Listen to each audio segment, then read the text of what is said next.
The discovery. Dr. Samantha Chen stood motionless, her eyes fixed on the holographic display hovering above her workstation. The pulsating signal, a rhythmic pattern of light and darkness, had captivated her attention for the past hour. It was unlike anything she had ever encountered in her 15 years at the Deep Space Listening Array.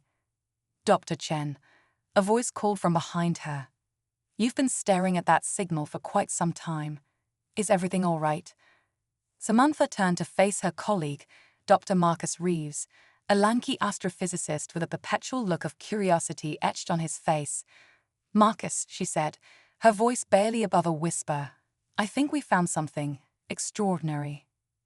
Marcus stepped closer, his eyes widening as he took in the display. That's not natural, is it? Samantha shook her head. No, it's not. The pattern is too precise, too regular. This is artificial, Marcus, and it's coming from the Kuiper Belt. The implications of her words hung heavy in the air. An artificial signal from the outer reaches of their solar system could only mean one thing: they were not alone. Over the next few days, the Deep Space Listening Array became a hive of activity. Scientists from various disciplines pored over the data, analyzing every aspect of the mysterious signal.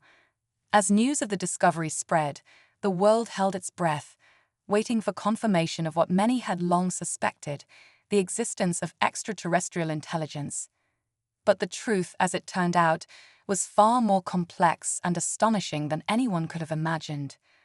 2 weeks after the initial discovery, a joint task force of scientists and engineers, led by Samantha and Marcus, set out on humanity's first manned mission beyond the orbit of Neptune. Their destination, the source of the signal in the Kuiper Belt. As their ship, the U.S. Horizon, approached the coordinates, anticipation and tension filled the air. What they found defied all expectations. Floating serenely in the void was a massive structure, its surface a mesmerizing swirl of iridescent patterns that seemed to shift and change as they watched. It was roughly spherical, but with countless geometric protrusions and indentations covering its surface. My God, Marcus breathed, his face pressed against the viewport. It's beautiful. Samantha nodded, her heart racing. And ancient. Look at the level of degradation on some of those surfaces. This thing has been out here for millions of years at least. As they maneuvered the horizon closer, the true scale of the object became apparent. It dwarfed their ship, its diameter easily surpassing that of Earth's moon. We're receiving some strange readings, reported Lieutenant Sarah Okafor, the mission's sensor specialist. There's an energy signature emanating from the object, but it's like nothing we've ever encountered before. It's almost as if it's alive. Samantha felt a shiver run down her spine. Alive? You mean sentient? Sarah shook her head. I'm not sure, but there's definitely something more to this than just advanced alien technology. Over the next several hours, the crew of the Horizon conducted a series of scans and tests on the mysterious object. They discovered that it was hollow, with a complex network of chambers and tunnels running throughout its interior. But more importantly, they found an entrance, a massive, iris-like aperture that seemed to respond to their presence. Its opening, Marcus said, his voice filled with a mixture of excitement and apprehension. As the iris dilated, revealing a cavernous interior bathed in a soft, blue light, Samantha made a decision that would change the course of human history. Prepare a team for EVA, she ordered. We're going in. Clad in their sleek, next-generation spacesuits, Samantha led a small team into the heart of the alien structure. As they floated through the entrance, the iris closed behind them with a soft hiss, sealing them inside. The interior was a marvel of engineering and artistry. Sweeping arches and intricate geometric patterns adorned the walls, while holographic displays flickered to life as they passed, showing star charts and complex mathematical equations that boggled the mind. This isn't just a ship or a station, Samantha mused aloud. It's a library. A repository of knowledge. As they ventured deeper into the structure, they came upon a central chamber. At its heart stood a pulsating pillar of energy, tendrils of light reaching out like the branches of a cosmic tree.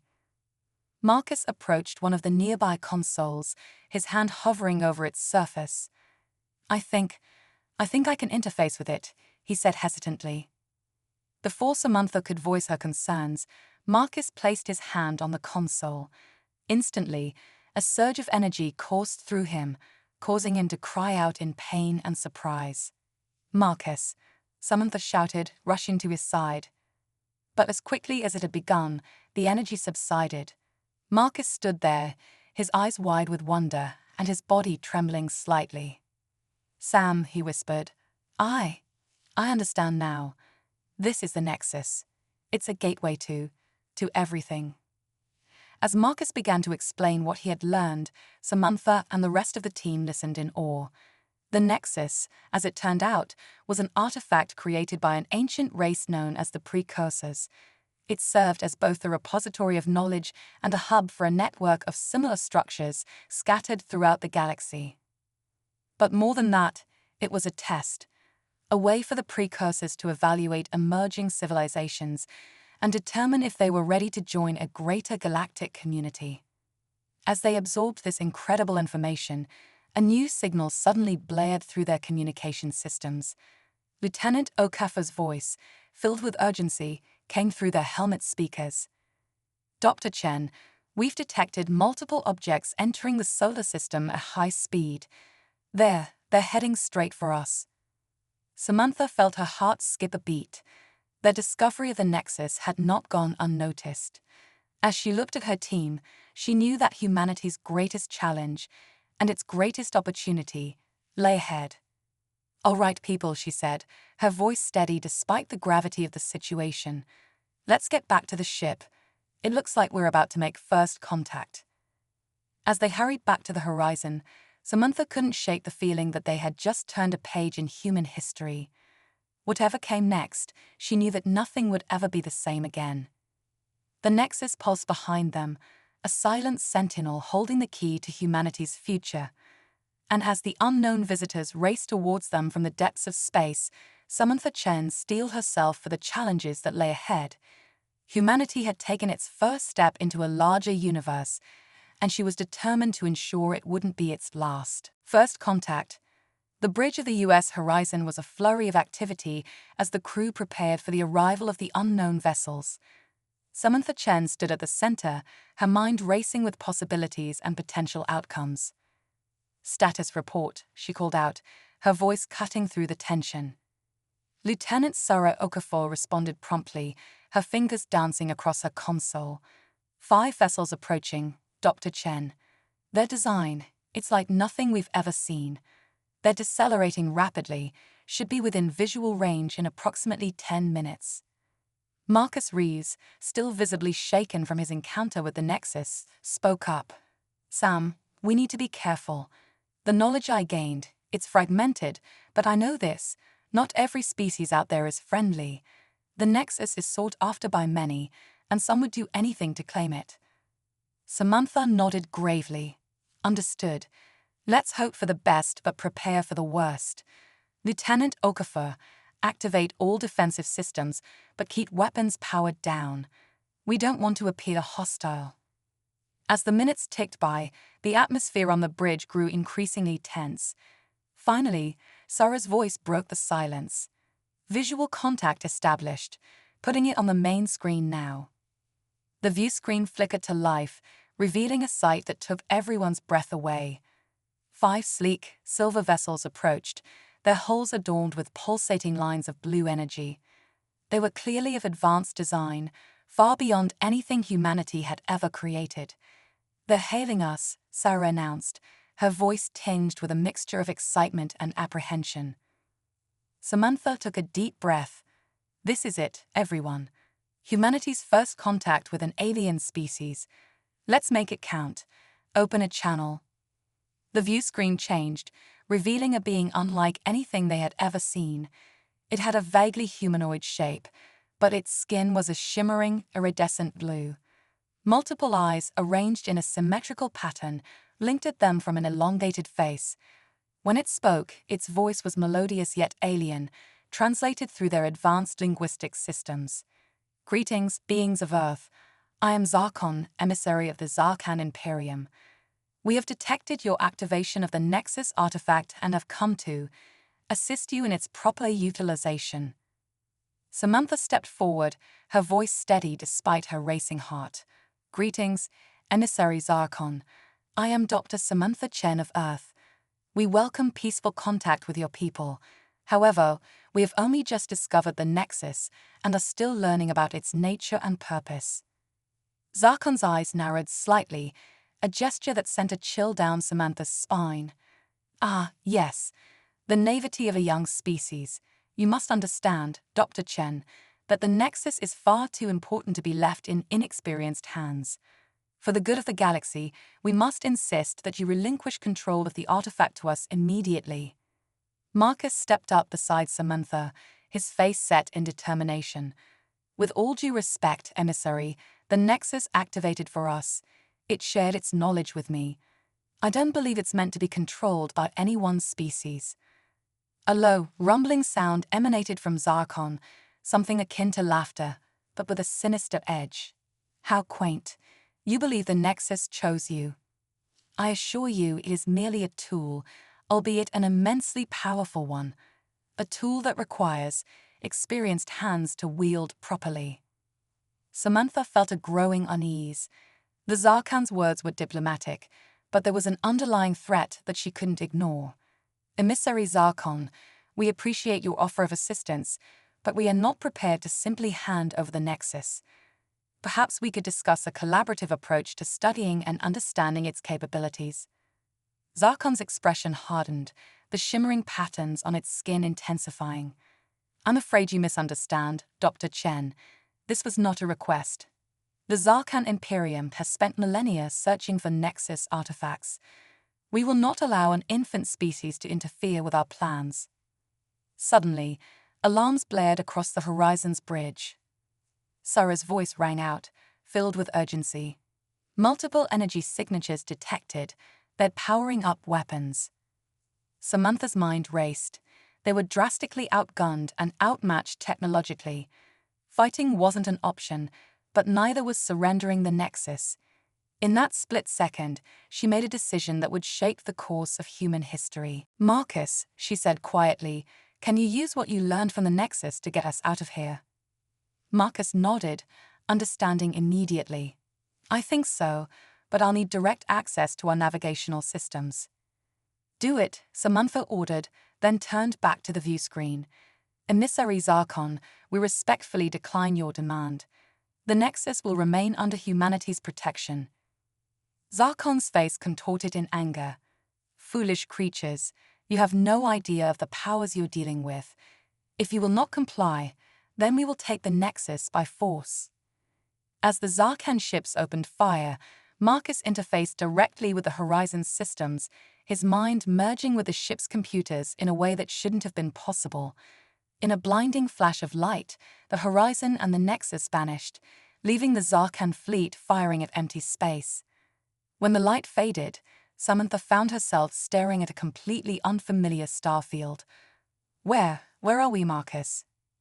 Marcus, looking drained but exhilarated, managed a weak smile.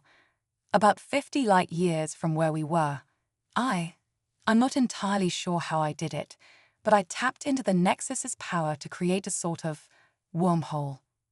As the crew of the Horizon tried to process what had just happened, Samantha knew that everything had changed. They had made first contact with an advanced alien species, and it had immediately turned hostile. The Nexus, far from being a simple artifact, was clearly a source of immense power and a focal point of interstellar conflict. All right, people, she addressed her stunned crew. We need to get back to Earth as soon as possible. Humanity needs to be prepared. The universe is vastly more complex and dangerous than we ever imagined, and we're now right in the middle of it. As the Horizon set a course for home, Samantha couldn't help but feel a mix of excitement and trepidation. Humanity had taken its first steps into a larger, more perilous universe. The journey ahead would be fraught with challenges, but she was determined to ensure that humanity would not just survive, but thrive among the stars.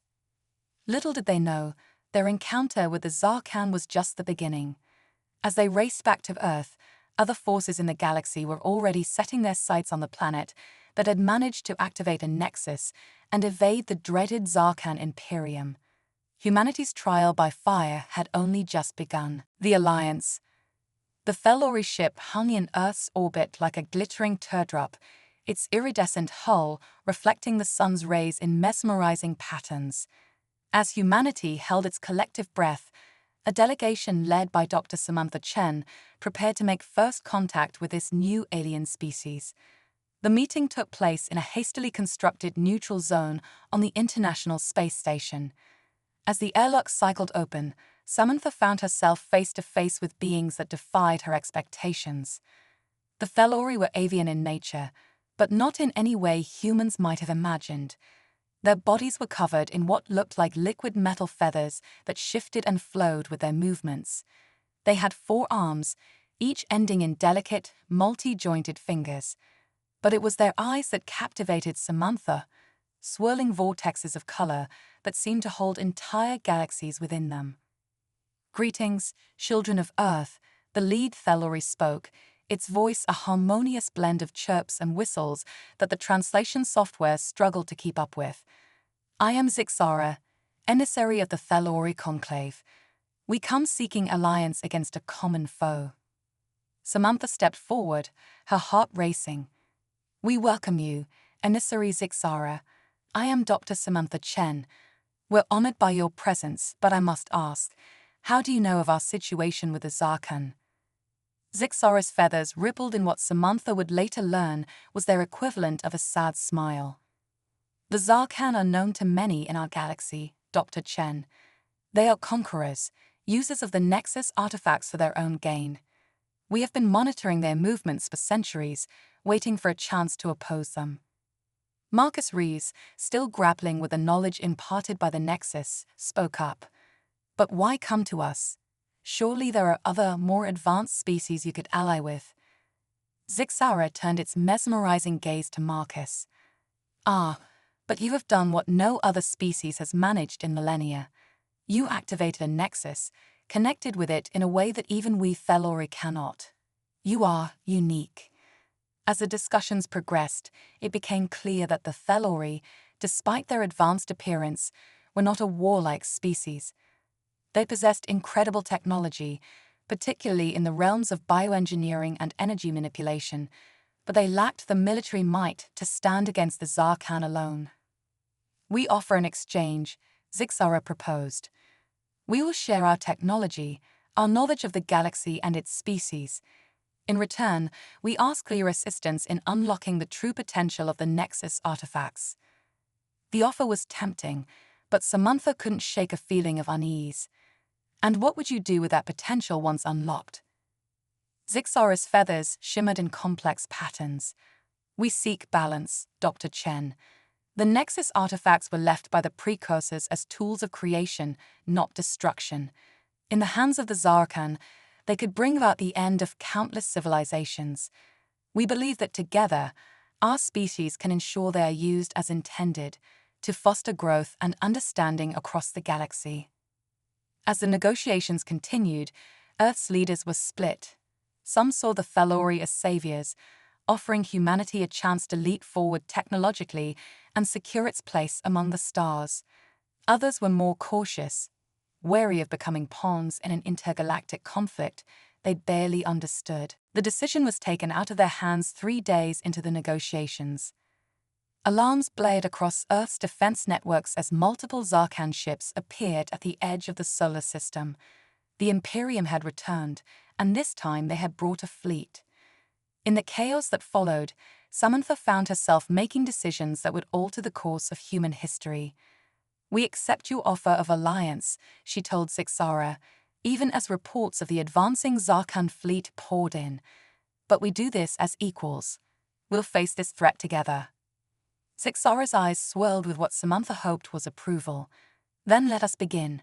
Time is short, and there is much to prepare." What followed was a whirlwind of activity. Thelori technology meshed with human innovation in ways no one could have predicted. The liquid metal of the Thelori's biosuits was adapted to enhance human spacecraft, providing unparalleled protection and maneuverability. Human AI systems were integrated with Thelori energy manipulation techniques, creating weapons capable of piercing Zarkan defenses. But the true game-changer came from an unexpected source.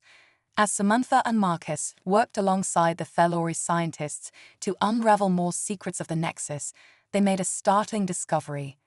The human genome contained traces of precursor DNA, dormant sequences that had gone unnoticed until now. "This is unprecedented," Zixara exclaimed, its feathers a flurry of excited patterns. It seems the precursors didn't just leave behind artifacts, they left behind hairs. The implications were staggering. With the Thelori's advanced bioengineering and the latent potential in human DNA, they might be able to unlock abilities that had only existed in the realm of science fiction.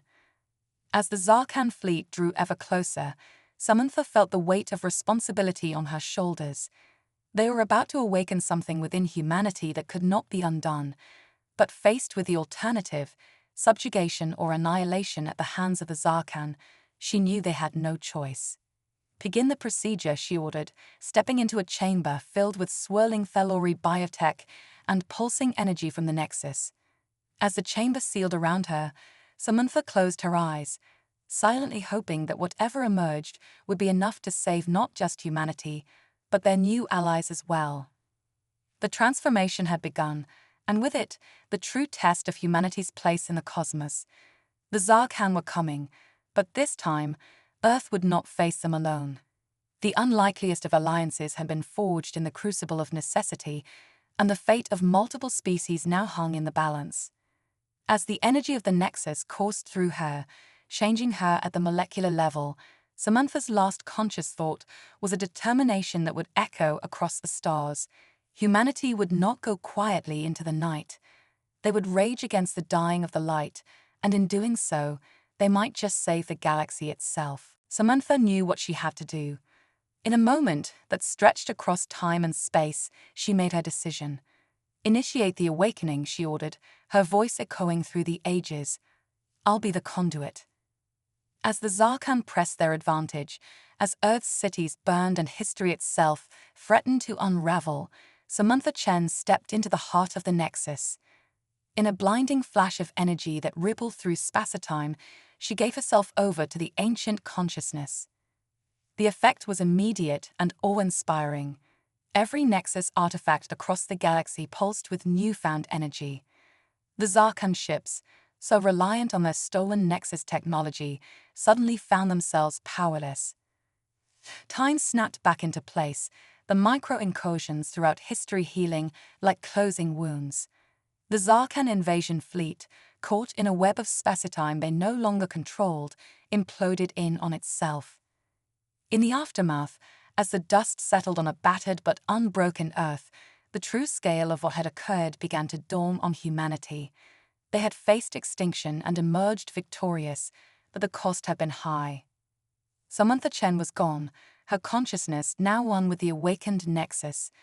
But in her sacrifice, she had given humanity and the Thelori a gift beyond measure, a guardian spanning time and space, and a place among the stars. As reconstruction began, as humans and Thelori stood side by side to rebuild, a new chapter in galactic history was written. The siege was over, but the true journey was just beginning. The Nexus awakens. The awakening of the Nexus was not the end, but a beginning beyond anything humanity could have imagined. As Samantha Chen's consciousness merged with the ancient entity, reality itself began to shift. The familiar laws of physics bent and warped, giving way to a new paradigm that defied conventional understanding. Earth, along with every human and Thelori on it, found itself transported to a realm that existed between dimensions, the true domain of the Nexus. In this strange new reality, thought and matter were one. Imagination could reshape the very fabric of existence. The survivors of Earth and the remaining Thelori found themselves granted powers that bordered on the divine, able to manipulate energy, matter, and even time with mere thought. Marcus Rees, still reeling from the loss of Samantha, was the first to grasp the implications of their new existence. "We're not just in a new place," he explained to the bewildered masses. "We've become part of the Nexus itself. We are the new precursors." But with this incredible power came a terrible burden. As their consciousness expanded, humanity began to perceive the true nature of the cosmos. The universe as they knew it was but one of infinite realities, all interconnected through the vast network of the Nexus. And in many of these realities, the Zarkan still posed a threat, conquering and destroying without mercy. The awakened Nexus, with Samantha at its core, presented humanity with a choice that would define their species for eternity. "You stand at a crossroads," Samantha's voice echoed through their collective consciousness. "You can use its power to shield yourselves, to live in isolated peace, while the rest of the multiverse suffers. Or you can become the guardians of reality itself, protectors of all possible worlds." The decision was not unanimous. Some, traumatized by the recent invasion, wished only for safety and seclusion. Others, emboldened by their new abilities, wanted to use their power to dominate other realities. But in the end, the core of what made humanity unique, its compassion, its curiosity, its unyielding determination, won out. Humanity, along with their Thalori allies, chose to take up the mantle of universal protectors. But the task ahead was far from simple. As they learned to navigate the infinite realities of the Nexus, they encountered wonders and horrors beyond imagination. Worlds where time flowed backwards, universes composed entirely of thought, realities where the very concept of existence was alien to human understanding. They also found that they were not alone in their role as cosmic guardians.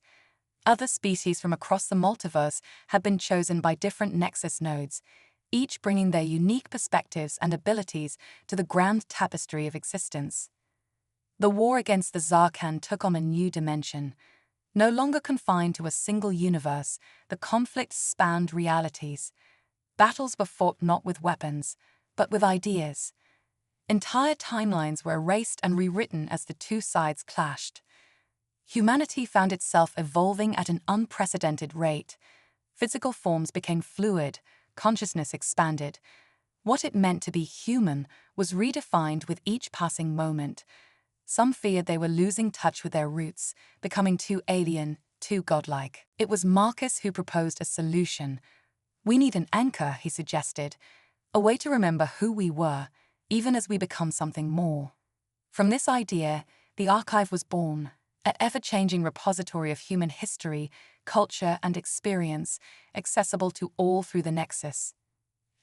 As the eons passed in the blink of an eye, humanity faced challenges they could never have conceived of in their former existence. They mediated conflicts between pantheons of godlike beings, reshaped dying universes to give birth to new forms of life, and stood as a bulwark against threats that existed beyond time and space. But the greatest challenge came from within. A faction of humans, led by a brilliant but troubled scientist named Elena Kuznetsov, argued that they had strayed too far from their original purpose. They proposed using the power of the Nexus to revert Earth to its pre-invasion state, erasing the knowledge of other realities and returning to a simpler existence. This ideological split threatened to tear apart the fabric of the Nexus itself. The debate raged across countless realities, with each side presenting arguments that reshaped entire universes. As the conflict reached its peak, a signal was detected, faint but unmistakable. It originated from a reality so distant and alien that even the vast power of the Nexus could barely perceive it. But its message was clear. A threat was coming, one that dwarfed even the Zarkan in its potential for destruction. Samantha's voice, now one with the Nexus but still carrying echoes of her human self, resonated through all of creation. "We stand at the precipice of our greatest challenge. United we can face this threat. Divided, all of existence will fall." As the signal grew stronger and the unknown threat drew ever closer, humanity faced a decision that would determine not just their fate, but the fate of all possible realities. The time had come to prove whether they were truly worthy of the power they had been granted. The Nexus was fully awake, and the universe held its breath, waiting to see what humanity would do next. The final stand. As the unknown threat loomed on the edge of comprehension, humanity faced its greatest challenge yet. But the nature of this threat defied all expectations. It wasn't a force of destruction, nor a malevolent entity bent on domination. It was nothing less than the heat death of the entire multiverse, the ultimate end of all things. The signal they had detected was the death cry of the last universe in a neighboring multiverse cluster, a cluster that had already succumbed to entropy's inexorable march. The knowledge hit humanity like a supernova. They weren't just fighting for their existence, but for the very concept of existence itself. In this moment of crisis, Samantha's consciousness, now diffused throughout the Nexus, came to a startling realization. We've been looking at this all wrong. Her thoughts reverberated through the collective mind of humanity. We're not meant to fight entropy, we're meant to transcend it. The factions that had been at odds, those who wanted to return to a simpler existence, and those who embraced their new cosmic role, found their conflict suddenly trivial in the face of this ultimate threat. Unity was no longer just desirable, it was essential for survival. Marcus, his mind now vast enough to encompass entire universes, proposed an audacious plan. "We need to collapse the multiverse," he stated, the weight of eons in his voice. "Not to destroy it, but to concentrate all remaining energy and information into a singular point, a new Big Bang." The implications were staggering. They weren't just talking about resetting their own universe, or even their local multiverse. This would be the rebirth of all possible realities. But the plan came with an unimaginable cost. To generate enough energy to spark this new creation, every being connected to the Nexus would have to sacrifice their individual existence, merging their consciousness into the singular point of infinite density and energy. Elena Kuznetsov, once the leader of the faction wanting to return to Earth, now became the voice of those afraid of this final step into the unknown. "How can we be sure this will work? We'd be gambling everything, every life, every memory, every possibility, on an untested theory." The debate raged across dimensions, but time was against them. Already, they could feel the encroaching cold of entropy eating away at the edges of their reality. It was then that an unexpected voice joined the chorus, the Zarkhan, or what remained of them. Reduced to a fraction of their former selves by the wars across realities, they now sought redemption. "We have seen the folly of our ways," their leader communicated. "Let us join you in this final act of creation." As former enemies united in the face of oblivion, a plan took shape. Using the Nexus as a framework, they would weave a complex tapestry of information, the sum total of all knowledge, experiences, and possibilities from every universe and every being. This tapestry would serve as the DNA for the new reality. The process was beyond anything conceivable to their former selves. Entire universes were condensed into strands of pure information. The accumulated wisdom of countless civilizations, the beauty of a trillion worlds, the laughter of children across infinite realities, all of it carefully preserved in this unimaginably complex lattice of data. As the last remnants of the multiverse began to flicker and fade, humanity, the Felori, the Zarkhan, and every other sentient species joined in a final unified effort. They poured every ounce of their being, every spark of their collective consciousness into this singular point of creation. In the last moments, as individual egos dissolved into the greater whole, Samantha's voice echoed one final time. "Remember, in the reality to come, the choices we make, the kindness we show, the wonder we feel, these are the things that truly matter. Our essence will live on in every atom, every ray of light, every moment of joy in the universe to come." And then, in a moment both infinitesimal and eternal, it happened. The sum total of all existence compressed to a point of infinite density and infinite possibility. And from that point came a burst of creation beyond imagining. A new multiverse blossomed into being, its foundations built upon the preserved essence of the old. But this was no mere repetition. The new reality was one of unparalleled wonder, where the boundaries between thought and matter, between individual and collective, were fluid and ever-changing. In this new existence, every being was both itself and a part of the greater whole. The mistakes of the past were not forgotten, but served as guides for growth. The Nexus was no longer a separate entity, but an intrinsic part of the fabric of reality, allowing for communication and cooperation on a scale previously unimaginable. And somewhere, in a small corner of this vast, new creation, on a beautiful blue planet circling an unassuming yellow star, life once again emerged. As the first primitive consciousness flickered into being, it carried within it the echoes of all that had come before: the determination of humanity, the wisdom of the Thalori, the reformed ambition of the Zarkan, and the united purpose of countless other species. The cycle had begun anew, but this time with the collective knowledge and experience of an entire extinct multiverse woven into its very foundations. The future was unwritten, full of challenges and wonders yet to be discovered. But one thing was certain: the legacy of those who had faced the ultimate end and chosen to create anew would live on, a testament to the indomitable spirit of life itself. In this new reality, every sunrise held the promise of infinite possibilities, and every act of kindness rippled across the cosmos, shaping the destiny of all existence. The journey was far from over. In fact, it had only just begun.